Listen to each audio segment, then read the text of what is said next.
அபிஷேக் சர்மா அவுட்டா, சஞ்சு சாம்சன் உள்ளே. T20 world கப்ல இந்தியாவுக்கு இது வாழ்வா சாவா போராட்டம்.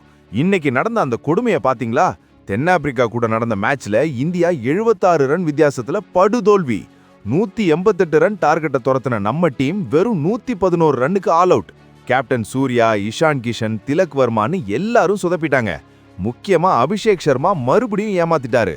அமெரிக்கா கூட டக் அவுட், பாகிஸ்தான் கூட டக் அவுட், நெதர்லாந்து கூடவும் டக் அவுட். இன்னைக்கு சூர்யா அவருக்கு ஒரு கடைசி சான்ஸ் கொடுத்தாரு. ஆனா வெறும் 15 ரன்ல விக்கெட்டை தாரை வார்த்துட்டாரு. அடுத்த மேட்ச் நம்ம சென்னை சேப்பாக்கத்துல ஜிம்பாப்வே கூட நடக்குது. இதுல தோத்தா இந்தியா வேர்ல்ட் கப்பை விட்டு வெளியேறிடும். அதனால இப்போ ஒரு அதிரடி முடிவு எடுத்திருக்காங்க. அபிஷேக் சர்மாவை தூக்கிட்டு சஞ்சு சாம்சனை உள்ள கொண்டு வராங்க. 4 மேட்ச்ல 15 ரன் எடுத்த அபிஷேக்கை விட ஒரு மேட்ச்ல 22 ரன் அடிச்ச சஞ்சு பெட்டர்னு டீம் மேனேஜ்மெண்ட் நம்புது. நம்ம சென்னை கிரவுண்ட்ல சஞ்சுவோட கம்பேக் எப்படி இருக்கும்? உங்க கருத்துப்படி சஞ்சு சாம்சன் பிளேயிங் 11ல வர்றது கரெக்டா? கமெண்ட்ல சொல்லுங்க.